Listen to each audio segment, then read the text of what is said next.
Première pression, riche en oméga 3, extra vierge ou encore mélange pour cuisson. Voilà ce à quoi on est confronté quand on fait ses courses, des dizaines de bouteilles d'huile à tous les prix. Alors comment éviter les pires pour la santé et choisir les bonnes? C'est ce que je vous propose de voir ensemble aujourd'hui pour que vous ayez toutes les clés pour bien choisir. Pour trier les huiles, on va d'abord regarder leur fabrication et ensuite leur composition. C'est vraiment les deux éléments importants à prendre en compte. Côté fabrication, il existe deux méthodes. D'abord, l'extraction mécanique, c'est celle qu'on a en tête, qu'on connaît le plus. En fait, on presse à froid les fruits ou les graines pour extraire de l'huile.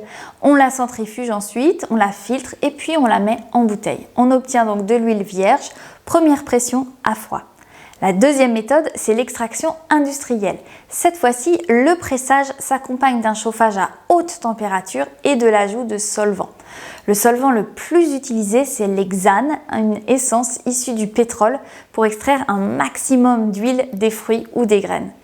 Ensuite, l'huile obtenue, il faut la raffiner, la désodoriser, la décolorer avec des produits et des processus chimiques avant d'être mise en bouteille.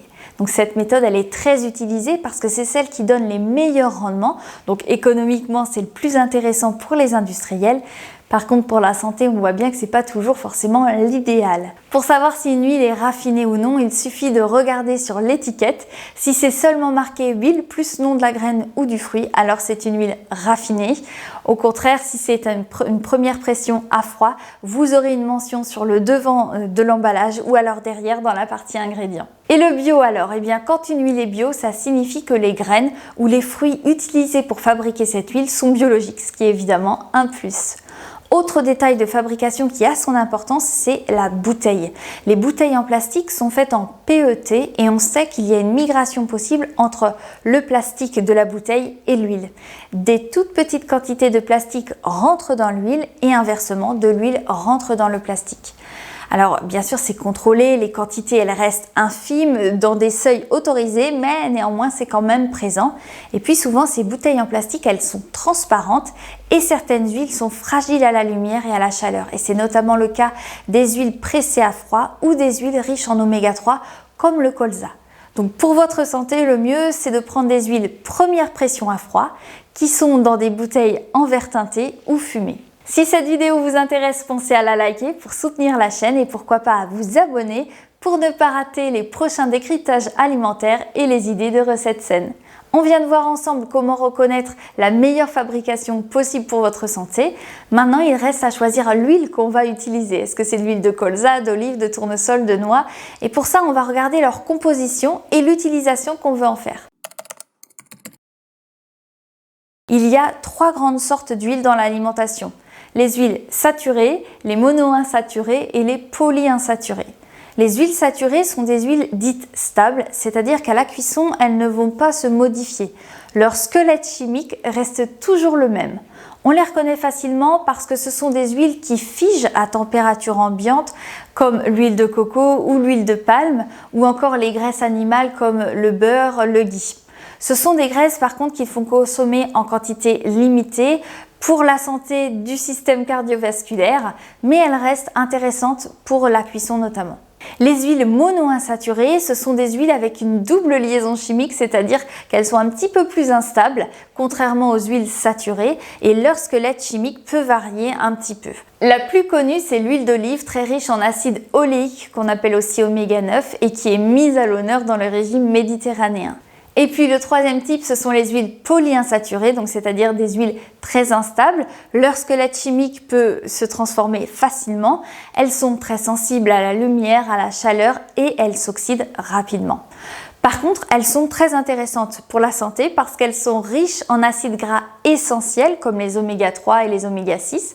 On dit que ce sont des acides gras essentiels parce que le corps ne sait pas les fabriquer et donc ils doivent être apportés par l'alimentation.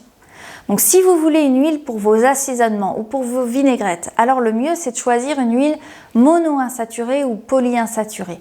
Et dans ces huiles, on va particulièrement essayer de prendre des huiles qui sont riches en oméga 3, comme l'huile de lin, l'huile de cameline, l'huile de chanvre ou l'huile de colza. Et au contraire, on va éviter les huiles qui sont trop riches en oméga 6 parce que notre alimentation en apporte déjà beaucoup et on cherche un équilibre entre ces deux acides gras essentiels. Donc on va éviter de prendre uniquement des huiles de tournesol, de soja ou de pépins de raisin. Pour l'assaisonnement, vous pouvez aussi mélanger ou alterner 2 ou 3 huiles pour avoir des goûts mais aussi justement des apports nutritionnels variés. Vous pouvez par exemple mélanger une cuillère à soupe d'huile d'olive avec une cuillère à soupe d'huile de cameline, pas de souci. On trouve aussi parfois des mélanges tout faits, tout prêts en magasin et ils peuvent être intéressants. Pour savoir si ça vous convient, il suffit de regarder l'étiquette dans la partie ingrédients pour retrouver les huiles qui sont utilisées dans ce mélange. Dans tous les cas, je vous recommande plutôt d'acheter des petites bouteilles parce que ces huiles, elles s'oxydent facilement et de les conserver au réfrigérateur et 6 mois maximum après ouverture. Si vous voulez une huile pour la cuisson ou pour les préparations cuites à haute température, il faut prendre une huile qui résiste bien à la chaleur. Pour ça, on va regarder le point de fumée. C'est le point de température le plus haut accepté par une huile avant qu'elle se dénature. Les huiles végétales qui ont le point le plus haut de fumée sont l'huile d'avocat avec un point de fumée à 271 degrés Celsius. Et puis ensuite, on a l'huile de palme, l'huile de tournesol raffinée, l'huile d'olive vierge, l'huile de pépins de raisin, l'huile d'arachide raffinée et puis enfin l'huile de coco. Il faudra aussi prendre en compte la composition de ces huiles pour ajuster la quantité parce que certaines ont beaucoup d'acides gras saturés.